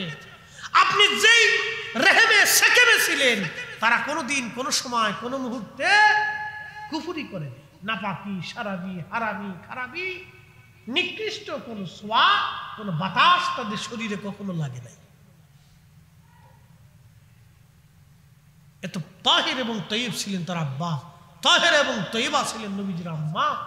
এত পবিত্র, তাদেরকে বলে তারা কাফির ছিল। ঠিক ওদের বিবেকে কতটা নিকৃষ্ট হলে, অসুস্থ হলে, যারা এই আকীদা, এই মিথ্যা বিশ্বাস মুসলমানদের কলিজার ভিতরে ঢুকিয়ে দিয়ে মুসলমানদেরকে জাহান্নামী বানানোর চেষ্টা করতেছে, এগুলি থেকে আল্লাহ আমাদেরকে হেফাজত করুন সকলে বলে আমিন। আর আমরা বললেই বেদাতি হয়ে যায়। আমরা বললে কি হয়? বেদাতি। এই ফাইসি একটা অস্ত্র বেদাতি, ফাইসি আর একটা মাজার হুজার, এ ফাইসি। আচ্ছা বলেন, কোন মাজারে জটালা বটালা সটালা পটালা আগালা পাগলা গাঞ্জুটি হিরুঞ্চি বদমাশ এগুলো থাকুক আমরা কোনোদিন চাইছি না, সমর্থন করছি? হ্যাঁ, এগুলিকে আমরা চাই? মাজার পরিষ্কার হয়ে যায়। কোন ওলির মাজার এগুলি থাকতে পারে? ওলিরা পবিত্র ছিলেন, সাধক ছিলেন, নামাজি ছিলেন, পরহেজগার ছিলেন, তাহাজ্জুদ গুজারি ছিলেন, জিকির কর্ণ বলা ছিলেন। তাদের মাজারও জিকির কর্ণ বলারা থাকবে, নামাজি থাকবে, এতিম থাকবে, মাদ্রাসা হবে, মসজিদ হবে, জিকির কর্ণ বলা হবে, কোরআন তেলাওয়াত হবে। প্রত্যেকটা মাজার শরীফে এতিমখানা হোক, মাদ্রাসা হোক, কোরআন তেলাওয়াত হোক, নবীর দুরূদ মিলাদ হোক, জিকির হোক, জিয়ারত হোক। এই আপনার প্রত্যেক মাজারে মসজিদে তালিম তরবিয়ত চলুক, তরিকতের ওজিফা কালাম চলুক। ওয়াটালা জটালা এই হাবিজাবি আন্দা গাছা বাছা মদ জুয়ার আসর এইগুলিকে আমরা ঘৃণা করি, বয়কট করি। কথা বলেন ঠিক না?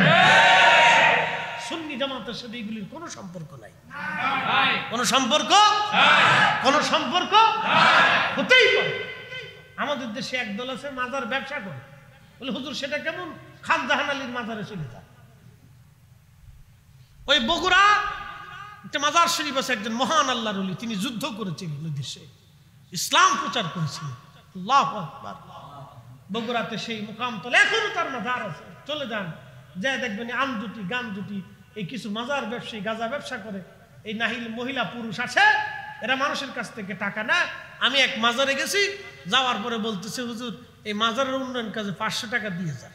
আমি বললাম কে টাকাটা নিবে? বলতেছে এই মাজার কর্তৃপক্ষ নিবে। মাজার কি উন্নয়ন করবে?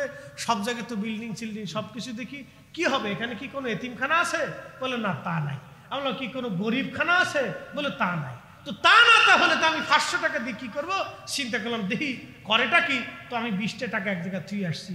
ও 20 টাকা সরাই আইনে বলতেছে হুজুর 500 টাকা দিতে বললাম, আপনি 20 টাকা দিলেন। আমি বললাম টাকা 500 না 20 টাকা তুই বুঝলি কেমনে? আমি তো নিয়ে আসছি। বলে তুই নিলি কে? কথা কি খারাপ কইছি? আমি তুই নিলি কোন? নেওয়ার কথা তো কর্তৃপক্ষতে, তুই নিলি কে? তাহলে 500 টাকা দিলে তুই ঠিকই চুরি করতি। আমরা তোরা এই সমস্ত ধান্দা ব্যবসা করার কারণে আজকে সুন্নতের বদনাম হচ্ছে, ওলিদের দুর্নাম হচ্ছে। মানুষ বলে মাজার ভেঙে দাও। আরে বেটা, শাহজালাল না আসলে, এই মাজার ওয়ালারা না আসলে দেশে ইসলামই আসতো না। কথা বলে ঠিক না?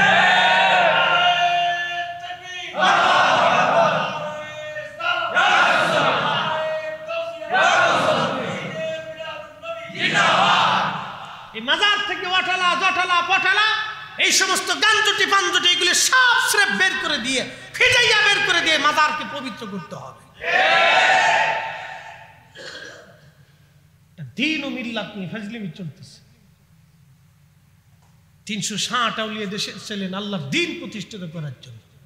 ওখানে গাঞ্জুটি জটালা পটালা কেন থাকবে?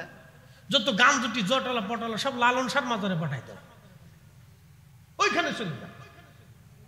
শাহজালালের মাজারে কি, শাহপরানের মাজারে কি, শাহ মাকদুমের মাজারে কি, শাহ আলী মুগদাদির মাজারে কি, খান জাহান আলীর মাজারে কি, ও সব চলে যাবে লালনের মাজারে।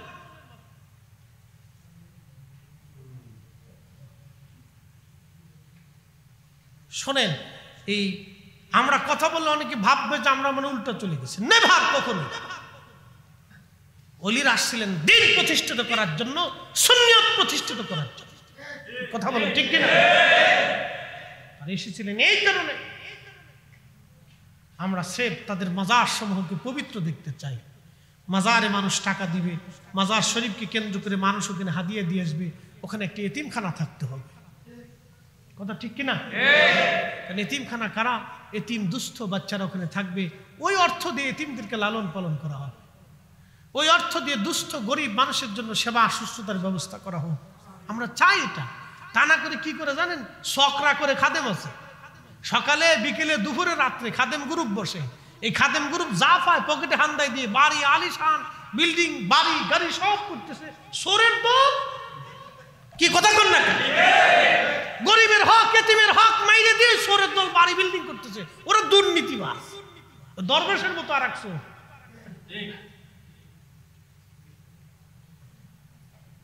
জন্য এগুলো দুঃখের সাথে কথাগুলি আজকে বলতেছি। বাবা, ওলিরা আসছিলেন আল্লাহর দিন প্রতিষ্ঠিত করার জন্য, দিন কায়েম করার জন্য আসছিলেন। এই জমিনে তারা রাসূলুল্লাহর মোহাব্বত দিয়ে উম্মতের কলিজাকে সিক্ত করে গেছে। যদি তারা না আসতেন তাহলে এইগুলি আমরা কিছুই বুঝতাম না। আপনি একটা জিনিস দেখেন তো, আমার দিকে তাকান, বাংলাদেশে কত দরবার আছে সুন্নি, শত শত হাজার হাজার, কি আছে না? বাংলাদেশে অন্তত বড় বড় দরবার আছে 20টা দরবারের অন্তর লক্ষ লক্ষ কোটি কোটি মুরিদ আছে না? নাই? বলেন তো, সব দরবারের সমস্ত দরবারের মুরিদরা যদি মাথায় টুপি পরে পাগড়ি মাথায় দিয়ে ঢাকা শহরের দিকে ধাবিত হয়, ঢাকা শহর জায়গা হবে? কথা বলেন, জায়গা হবে? রাজধানীতে জায়গা দিতে পারবে? লক্ষ লক্ষ কোটি কোটি মানুষ ঢাকা শহরে মানুষের সয়লাভ হয়ে যাবে। সুন্নিয়তের জোয়ার বিরাট, অসংখ্য মানুষ, কিন্তু ইউনিটি নেই, একতা নাই। যায় দেখেন সুন্নিয়তের কোটি কোটি, এখনো যদি আপনি ইয়া নবী সালামু আলাইকা বলে দাঁড়ায় যান, 100 জনের 99 জন দাঁড়ায় যাবে। তার অর্থ হচ্ছে আল্লাহর নবীর প্রেম ভালোবাসা এই বাংলার জমিনের প্রত্যেকটা মুসলমানের হৃদয়ে তারা লালন করে। হয়তো কিছু মানুষের কারণে 1% লোক বক্রতা আসতে পারে, কিন্তু শত মানুষের ভিতরে 99 জন মানুষ অবশ্যই রাসূলুল্লাহর মহব্বতে দাঁড়ায় যাবেই, আপনি বসাইতে পারবেন না। আপনি পরিসংখ্যান করে দেন। তার মানে বোঝা গেল এদেশে সুন্নি পার্সেন্ট শতকরা 99 জন, শতকরা 99 জন।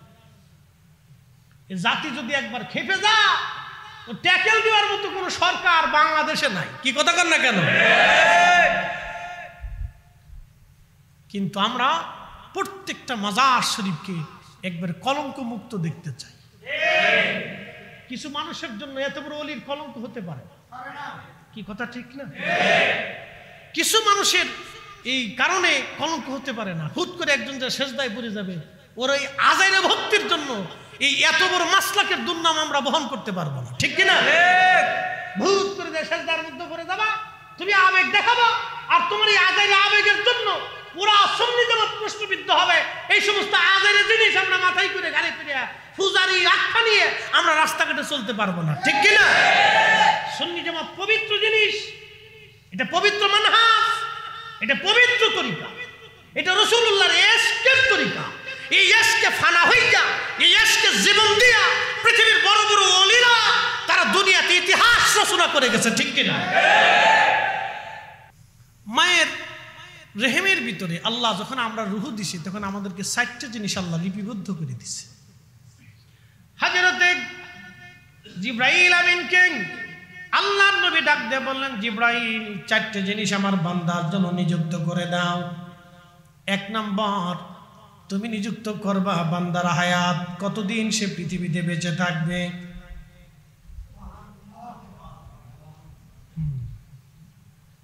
হায়াত শেষ, থাকার আর সুযোগ নাই। হায়াত শেষ, থাকার আর সুযোগ নাই।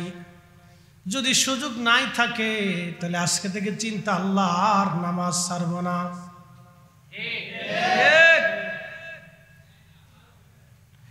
যদি এই চিন্তা হয় আল্লাহ কোন সময় মৃত্যু, তাহলে সুদ ঘুষ অন্যায় এইগুলি আর করা যাবে না, ফিরে চলে আসতে হবে আল্লাহর দিকে।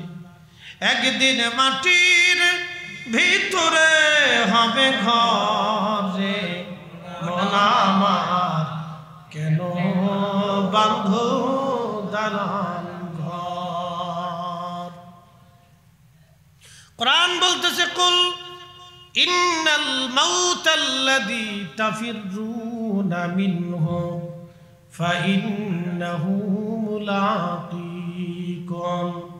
হুজুর গো, বন্ধু গো, আপনি উম্মতকে জানায় দেন, যখন মউত আসবে, যতই তারা মৃত্যু থেকে পালাক, দেখবেন একটা কুকুর মৃত্যু থেকে পালানোর চেষ্টা করে, একটা বিড়াল মউত থেকে পালানোর চেষ্টা করে, একটা পাগলও দেখবেন হরেন দিলে রাস্তা থেকে সরে যায়, একটা সাপ দেখবেন রাস্তার মাঝখান থেকে পার হওয়ার জন্য দ্রুত গতিতে দৌড়ায়। মানুষ সাপ দেখলে পালায়, সাপও মানুষ দেখলেই পালায়। কি কথা ঠিক কিনা? সবাই মৃত্যু থেকে পালায়, মরণ থেকে সবাই পালায়।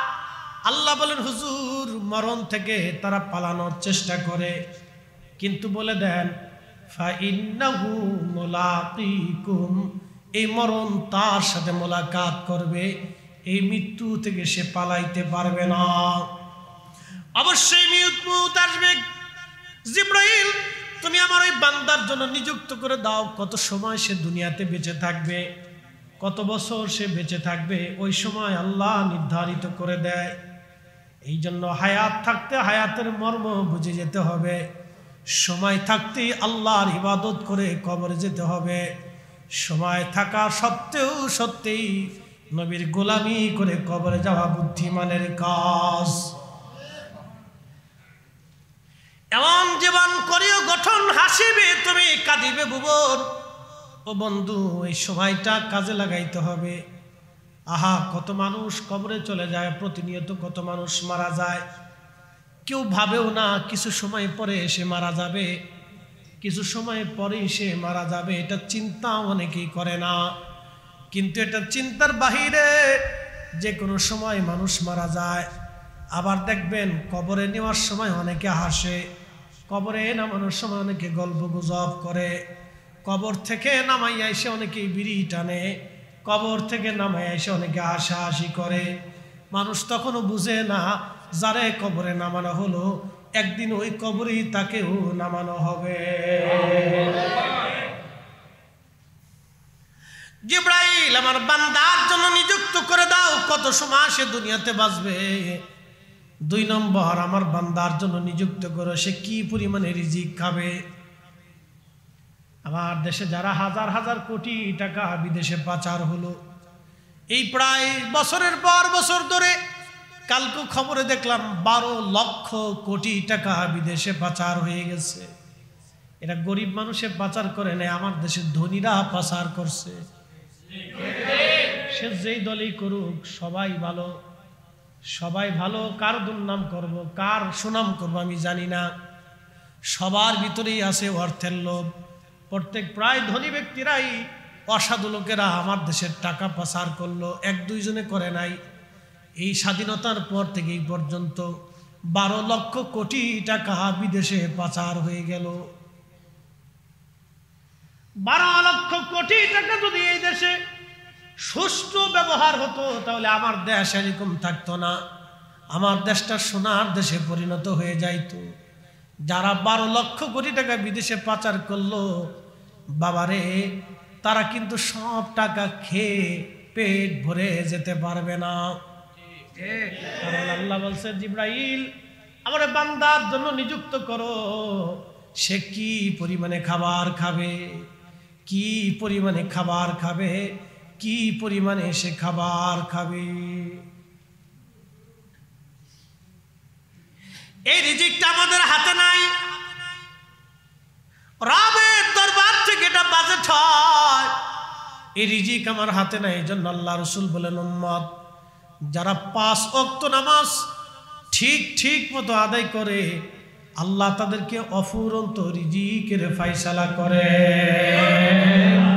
দুনিয়াতে আল্লাহ তাদের রিজিকের কষ্ট দেয় না। যারা 5 ওয়াক্ত নামাজ ঠিক মতো আদায় করে আল্লাহ তাদেরকে দুনিয়া থেকে রিজিকের কোনো কষ্ট দেন না। আল্লাহ তাদের জন্য উত্তম সুন্দর রিজিকের ফায়সালা করে। পড়া যাবে তো ইনশাল্লাহ। যুবক ভাইরা কয় ওয়াক্ত? 5 ওয়াক্ত নিয়মিত করবেন। রিজিকের চিন্তা আপনাকে করতে হবে না, ও টেনশন আপনার নেই যে কি চাকরি করবেন না বিদেশ যাবেন কি করবেন, চিন্তা করতে হবে না। আপনি 5 ওয়াক্ত নামাজ ঠিক মতো আল্লাহ দিয়ে মানুষ ওইখানে দেয় কান্নাকাটি করে আল্লাহ কঠিন বিপদে পড়ছি, আল্লাহর কি দয়া। হ্যাঁ, আল্লাহ ওখানে গেলে আল্লাহর অলির সোহবতে বসলে আল্লাহ সাকিনা নাজিল হয়, আল্লাহর রহমত নাজিল হয়।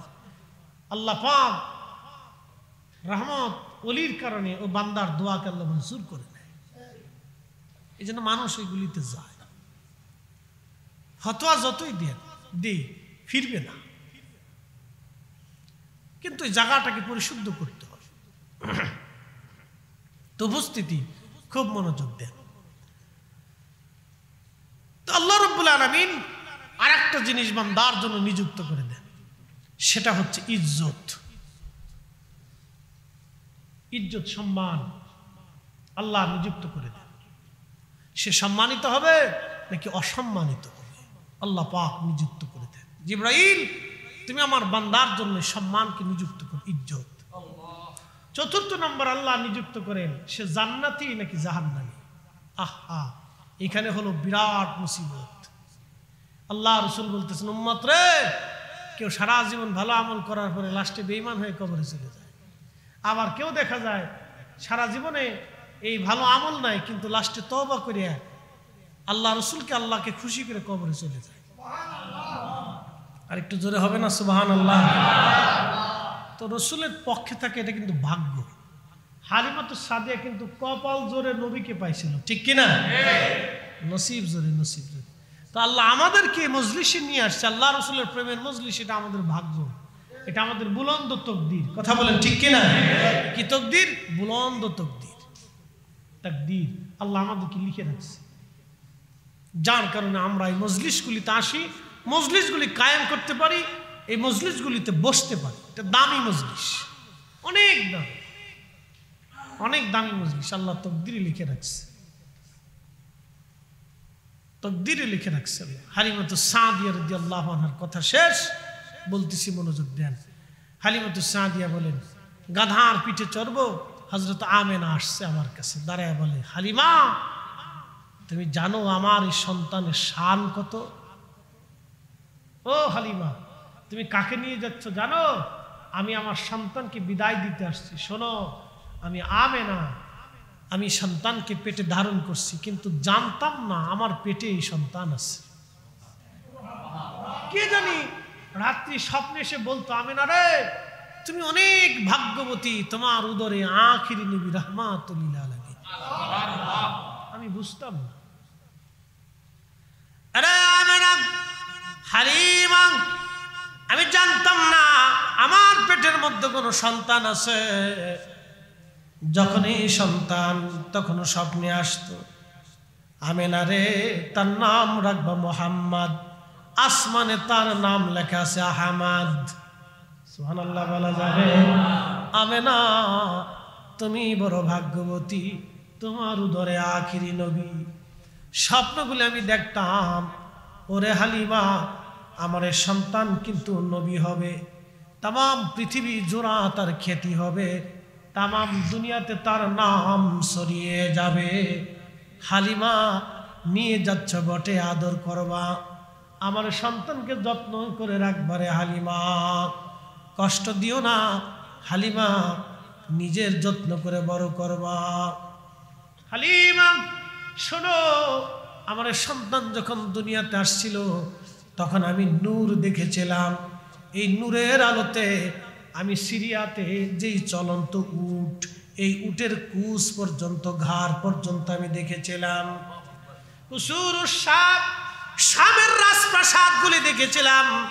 হালিমা, সন্তান আসছিল, সব সন্তানরা কান্নাকাটি করত, কিন্তু আমার সন্তানকে দেখেছি।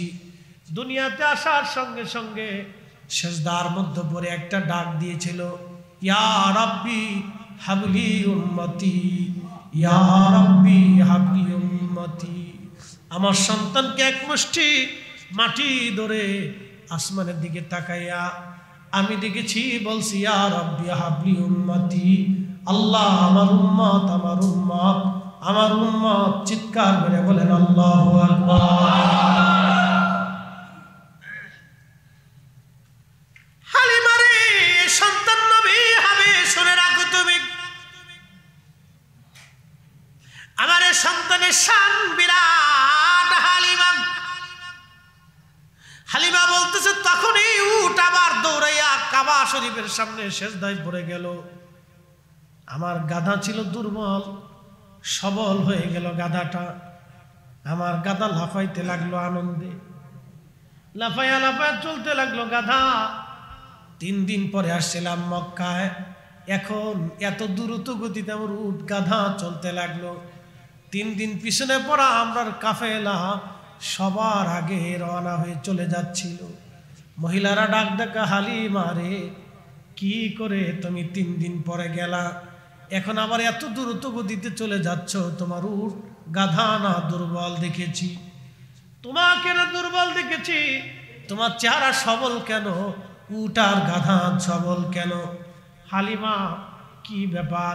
হযরত হালিমা বললেন, তায়েফের নারীরা রে, শোনো, আমার কোলের মধ্যে যে বাচ্চাটা দেখো, সবই এই বাচ্চার বরকত।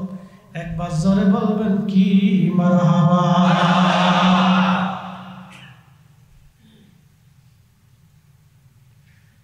হালিমাতুস সাদিয়া বলে, দুনিয়ার মানুষ, আমি আমার নবীকে নিয়ে গেলাম,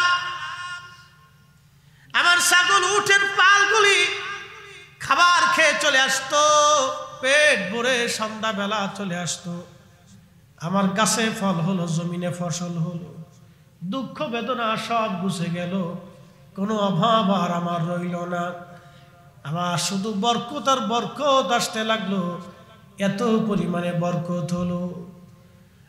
এক পটিয়াবাসী ওয়াজ আমার শেষ। হযরত হালিমাতুস সাদিয়া একদিন আসলেন, তখন আমার নবীজি নবুয়ত দায়িত্ব পালন করতেছেন, কোরআন নাজিল হচ্ছে। নবীজি আসলেন মদিনায়, হালিমাতুস সাদিয়া মদিনায় আসছে। খুব মনোযোগ দিয়েন। মদিনাতে আসার পরে আল্লাহর নবীজি, আল্লাহর হাবিব চাদর বিছাই দিলেন গা মুবারক থেকে। ওই চাদরখানা নবীজির সামনে বিছাই দিলেন। হালিমা আসতে লাগছে দেখিয়া নবীজি দাঁড়ায় গেলেন, দাঁড়ায়া গায়ের চাদর নামে নবী বিছাই দিয়েছে। হযরত হালিমাতুস সাদিয়া বসে গেলেন, সাহাবীরা সরে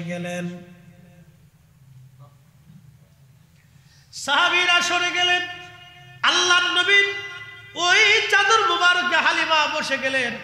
সাহাবীরা আশ্চর্য, এই নারী আবার কোন নারী ভাগ্যবতী, আল্লাহর নবীর গা মুবারকের চাদর যার জন্য বিছায় দেয়। যুবক, আমার দিকে তাকান, শুনিয়া যান, মাকে কি করে সম্মান করতে হয় আল্লাহর নবী প্র্যাকটিক্যাল শিখাই দিলেন।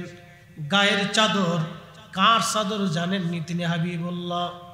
কার চাদর জানেননি? যার খুশিতে আল্লাহ খুশি হয়ে যাবে, যার বেজারে আল্লাহ বেজার হয়ে যাবে, যার ইশারাতে কোটি কোটি উম্মত জান্নাতে চলে যাবে, যার ভালোবাসায় কোটি কোটি বেঈমান ঈমানদার হয়ে যাবে, সেই নবী তার গা মুবারকের চাদর বিছাই দিলেন। একজন বৃদ্ধা নারীর জন্য, তিনি অন্য কেউ না, তিনি তার ধাত্রী মা হালিমাতুস সাদিয়ার সম্মানের চাদর বিছাই দিলেন। সুবহানাল্লাহ। মাকে কি করে সম্মান করতে হয় নবীজি হাতে কলমে শিখাই দিয়ে দিলেন, চাদর বিছাইলেন। হালিমা বসে গেলেন, জিজ্ঞেস করলেন, ইয়া রাসূলুল্লাহ, ছোট্টকালের একটা কথা কি জিজ্ঞেস করবনি? নবী বলেন, মা বলেন। ছোট্টকালে নবীকে আপনার দুধ পান করাইতাম, আপনি আমার ডান স্তনের দুগ্ধ পান করতেন। ইয়া রাসূলুল্লাহ, বাম স্তনের দুগ্ধ কোনোদিন পান করেন নাই, কারণ কি? সুবহানাল্লাহ। আল্লাহু আকবার। জিজ্ঞেস করতেছি, ইয়া রাসূলুল্লাহ, বলবেন এর ভেদ কি? আল্লাহর নবী ডাক দিয়ে বলেন, মা, আমি তখন জানতাম, তখন জানতাম, জোরে বলেন, তখন জানতাম, তখন জানতাম, তখনও জানতাম, আমি তখন জানতাম আমার এক ধাত্রী ভাই আছে, দুধ ভাই আছে, আমি যদি আপনার সমস্ত দুগ্ধ পান করি আমার ওই ভাইয়ের হক নষ্ট হবে। আল্লাহু আকবার। আমার ওই ভাইয়ের হক নষ্ট হয়ে যাবে, এই জন্য আমি আপনার ডান স্তনের দুগ্ধ পান করেছি। মা গো, বাম স্তনের দুগ্ধ আমি পান করি নাই, ওকে আমি আমার দুধ ভাইয়ের জন্য আমানত রাখতাম, যাতে আমার ওই ভাইটার কষ্ট না হয়, আমি তার হক নষ্ট না করি। যেই নবীজি ওই শিশুকালেও ভাইয়ের হক রক্ষা করতে পারে, ওই সময় যিনি বুঝতেন, ওই নবীর মহান সম্মান নিয়ে, নবীর জ্ঞান নিয়ে, এলেম নিয়ে যারা প্রশ্ন তুলে, ওরা আসলেই অরিজিনাল বুকার ঘরের বুকার।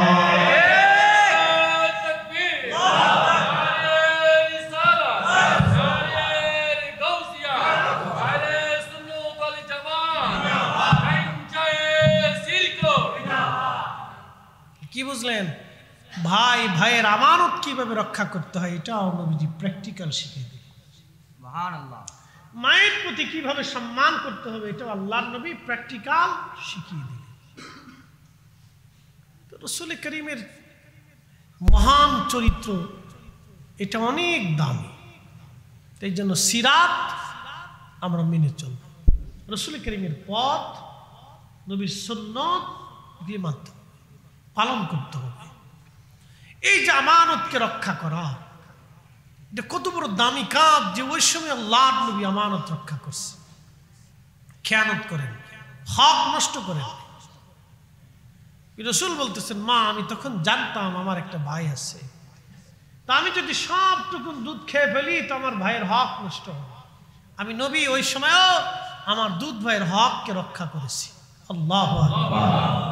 তার আদর্শ যদি আমরা মেনে চলতে পারি আমাদের পুরা জিন্দিগিটা শান্তি।